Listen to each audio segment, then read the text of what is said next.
دل اور زبان دونوں کا صاف ہونا ضروری ہے، کیونکہ زبان تلخ ہو تو کھرے دل کا کوئی فائدہ نہیں، اور دل میں کھوٹ ہو تو میٹھی زبان بھی بے اثر ہے۔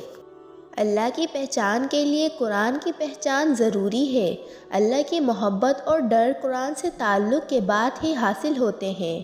ایمان میں اضافہ اور تر و تازگی کے لیے قرآن سمجھنا ضروری ہے۔ آپ قرآن کو تھام لیں، اللہ آپ کو تھام لے گا۔ پریشانیوں سے نجات اور ڈپریشن سے بچنے کے لیے قرآن سے جڑ جائیں۔ درد دینے کے لیے نہیں آتے، یہ تو درجات بلند کا سبب ہیں جن تک ہم بغیر درد کے نہیں پہنچ سکتے۔ زندگی مشکل تب لگتی ہے جب کہنے کو بہت کچھ ہو اور انسان کچھ نہ کہہ پائے۔ مجھے پسند ہے سیاہ اور تاریک رات، وہ وقت جب میں اپنی درد بھری داستاں اپنے رب کو سناتی ہوں۔ زندگی نہ آسان تھی، نہ ہے اور نہ ہوگی، تو بہادر بنیں اور اپنے رب پر توکل رکھیں، مسکرایا بھی کریں، اچھے لگتے ہیں، اور بہت سی دعائیں مانگیں۔ اپنے خصوصی دعاؤں میں مجھے لازمی یاد رکھیے گا۔ دکھ، تکلیفیں، پریشانیاں زندگی کا حصہ ہیں، مگر تم اپنی نمازوں کی حفاظت کرنا نہ بھولو، کیونکہ یہ تکلیفیں عارضی ہیں۔ ابدی تکلیف سے نماز ہی نجات دلا سکتی ہے۔ باتوں کو بھلانے کی عادت ڈال لیجئے۔ ہر بات کو یاد رکھنا اپنے دماغ کا سکون خراب کرنا اور اسے کباڑ خانہ بنانا ہوتا ہے، اور انسان چلتی پھرتی لاش بن جاتا ہے۔ زندگی کے کچھ لمحات میں لاپرواہ رہنا سیکھیے، کیونکہ جیسے ہر بات کہنے والی نہیں ہوتی، بلکہ اسی طرح ہر بات سننے والی بھی نہیں ہوتی۔ ہدایت کی راہوں پر چلنا ابتدا میں مشکل ضرور لگتا ہے، لیکن منزل پر پہنچ کر ساری تھکان اتر جاتی ہے۔ لہٰذا صبر و استقامت سے راہ ہدایت پر چلتے جائیں اور اپنی منزل مقصود جنت کا سفر طے کرتے رہیے۔ اللہ کی نعمتوں پر غور کرنے سے اللہ سے حیا آنے لگتی ہے۔ پھر انسان اس بات سے شرما جاتا ہے کہ اللہ ہی کی بخشی ہوئی نعمتوں کو اسی کی نافرمانی میں استعمال کیا جائے۔ آنسوؤں کی کوئی زبان نہیں ہوتی، بس فریاد ہوتی ہے، اور اس فریاد کو سننے والا اللہ ہے۔ وہ ہی ہے جو مشکلوں سے نکالتا ہے، بے شک وہ ہی ہے جو اندھیروں کو روشنی میں تبدیل کرتا ہے۔ صرف ایک محبت ہے جس میں کوئی طعنہ نہیں، کوئی الزام نہیں، کوئی رسوائی نہیں، کوئی شرمندگی نہیں، کوئی بے اعتباری نہیں، وہ ہے اللہ تعالیٰ کی محبت۔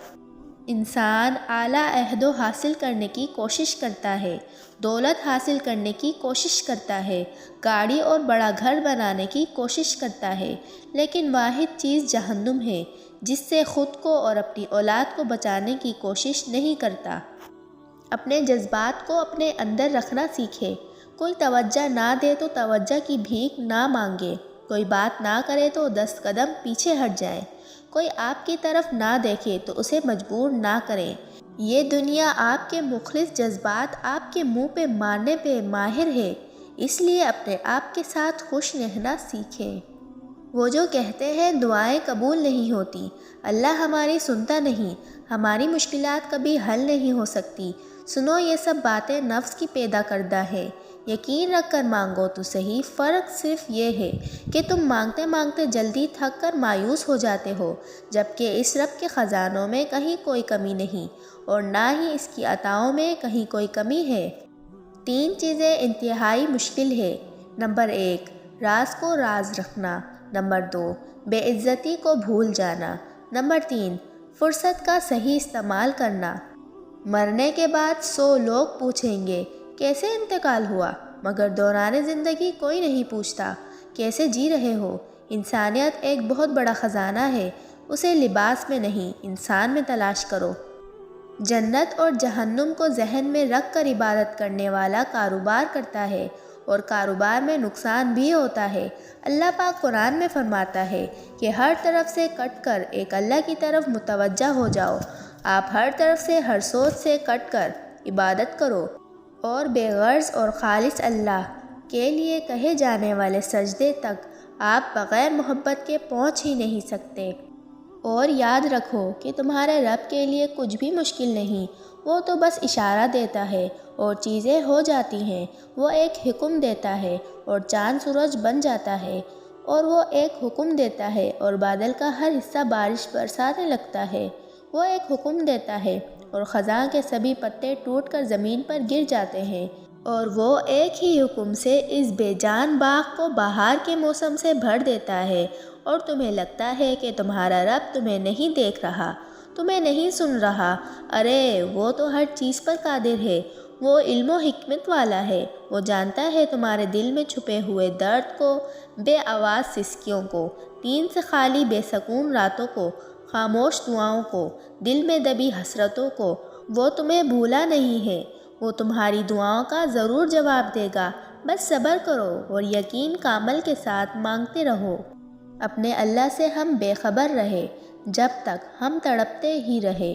تب تک آپ جو اسے سارا قصہ سنایا ہے، تو بڑی مدتوں کے بعد ہمیں صبر آیا ہے۔